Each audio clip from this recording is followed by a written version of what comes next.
Welcome to The Explainer. Today, we're diving into something that literally touches the core of the human experience. We are talking about how we attempt to conquer the relentless, unstoppable passage of time. You know, throughout history, humanity has basically fought against the clock, constantly trying to carve out a permanent space in a totally impermanent world. Some folks have done it with the physical force of a sword, literally forging nations. And others? Well, they've done it with the stroke of a pen, crafting stories that echo through eternity. It's kind of the ultimate question, isn't it? Just ponder this for a second. How do we actually conquer time? It's this deeply human, universal desire to want to be remembered long after we're gone. We build, we fight, we write, all in the hope that some small piece of our identity is going to survive the centuries. So today, we're going to look at how different historical icons manage to do exactly that, beating the absolute odds to build legacies that are still shaping our world today. But to really understand the stakes of this historical journey we're going on, we have to look at how imposing time really is. I mean, in his famous sonnets, William Shakespeare held a deeply pessimistic view of time. He referred to its destructive power with these heavy phrases like time's scythe and time's tyranny. He basically saw time as this cruel, relentless force that just ravages beauty and youth and love. So faced with that kind of inevitable decay, what can any of us possibly do? Okay, let's dive into this. Here is our roadmap for today. 1. Time, the ultimate destroyer.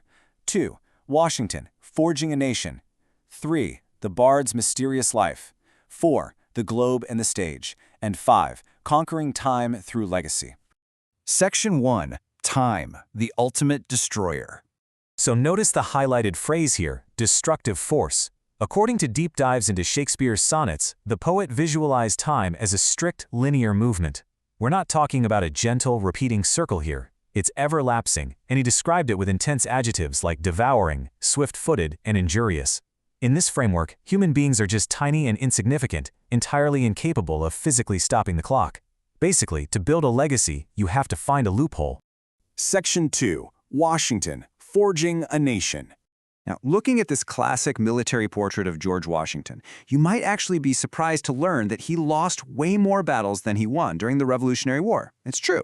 Born in 1732 into a pretty modest Virginia planter family, Washington stepped onto the world stage to lead the Continental Army. But his true genius wasn't really in his battlefield tactics. No, it was in his resilience, his undeniable moral authority, and his absolute stubborn refusal to surrender his army or his resolve.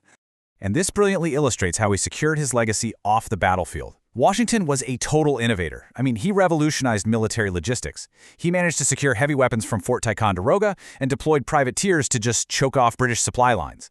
And crucially, in 1778, he established the Culper spy ring. This was a massive game changer that exposed Benedict Arnold's treason and actively deceived British forces. Through these incredibly strategic, behind-the-scenes moves, he took this loosely connected group of colonies and forged them into a functioning nation. And Washington knew exactly what he was doing for future generations, too. When he was unanimously elected as the very first president of the United States back in 1789, he famously declared, "I walk on untrodden ground." He was acutely aware that every single action he took, especially his huge decision to willingly step down after 2 terms in 1797, was going to set enduring precedents.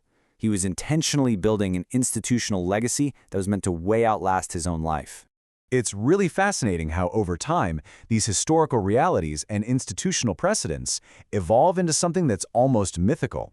Kind of like how real-life explorers end up inspiring legendary, larger-than-life fictional characters on the silver screen, Washington's life transitioned from physical history right into the foundational mythos of an entire nation. Section 3. The Bard's Mysterious Life. Now, the grand irony of Shakespeare's eternal legacy is just how little we actually know about his physical life. We know he was born around April 23, 1564, in Stratford-upon-Avon. He got married, and he had children, including twins, Hamnet and Judith, in 1585. Tragically, young Hamnet died at just 11 years old. But take a look at this timeline. Between 1585 and 1592, we hit the undocumented lost years. He completely drops off the historical map before randomly popping up on the London theater scene.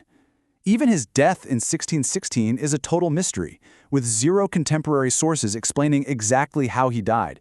And you know what? These massive, gaping holes in our knowledge only serve to fuel his eternal mythos even more. But here's the thing. Shakespeare absolutely didn't build this legacy in a vacuum. As you can see in this breakdown of the Lord Chamberlain's men, he worked alongside some massive, massive talents. While he was the principal playwright, this acting troupe, which really hit its stride around 1590, was an incredibly collaborative force. You had Richard Burbage, who was basically the lead tragedian of the Elizabethan era, originating these heavy-hitting roles like Macbeth and Romeo. And on the flip side, you had William Kemp, the top comedian, famous for bringing the laughs as Peter in Romeo and Juliet. Together, they were just a collective force of nature. Section 4. The Globe and the Stage. So, the story of the Globe Theatre itself is literally a battle against time and destruction. Built in 1599 in Southwark using timbers that were dismantled and sneaked away from an earlier building, it was this massive open-air amphitheater that could hold up to 3,000 wildly enthusiastic spectators. But get this, in 1613, right in the middle of a performance of Henry VIII, a theatrical cannon misfired and burned the entire wooden structure completely to the ground. No way, right? They rebuilt it a year later, only for it to be shut down and pulled apart by the 1640s. Yet, its cultural legacy was so unbelievably strong that centuries later, in 1997, a modern academic reconstruction was opened near the original site. The physical wood might have burned, but the idea survived. It's widely claimed that the official motto of the Globe was the Latin phrase, "Tudus mundus agit histrionem." That translates to "all the world plays the player," or as we much more commonly know it today, "all the world's a stage." And hey, even if this motto was a later historical addition, the metaphor was deeply intuitively understood by Elizabethan theatergoers. It seamlessly intertwined the theatrical world with our everyday human existence, really cementing the idea that our real lives are just scenes playing out on a much grander stage. Section 5. Conquering Time Through Legacy. Look at how these academic analyses highlight Shakespeare's absolutely greatest weapon against time: raw human emotion. A perfect example of this is his undisputed masterpiece, Romeo and Juliet. I mean, he transports us instantly to Verona, painting this incredibly intense, deeply rooted generational feud between the Montagues and the Capulets. And right against that dark backdrop of hatred, he places this beautiful, star-crossed romance. We follow this breathless, high-stakes sequence of events, from the secret marriage orchestrated by Friar Lawrence to the sudden violent death of Tybalt, right down to the absolutely chilling tomb scene. But it's in their tragic double suicide that Shakespeare does something totally incredible. The sheer overwhelming devastation of their loss is what finally forces those rival families into an eventual reconciliation. By showing us how love and tragedy can end a timeless war, the bard proved that while a physical life is fleeting, these profound human truths, they're immortal. And honestly, this brings us right back to the very beginning. Our academic source on Shakespeare's sonnets really puts it perfectly. Time is cruel and merciless. Man can only fight and conquer it through offspring, poetry, and true love. Through the robust institutions we build, like Washington's enduring presidency, and the transcendent art we create, like those heartbreaking tragedies on the Globe stage, humanity can, in fact, transcend time. We literally pass down the very best parts of ourselves to the next generation. So as we wrap up this explainer, I want to leave you with one final provocative thought. You've seen how the sword and the pen have carved permanent, unerasable marks into history, outlasting fire, war, and the passage of centuries. Whether it's through the work you do, the families you raise, or the stories you tell, what legacy will you leave behind? Thank you so much for watching, and keep learning.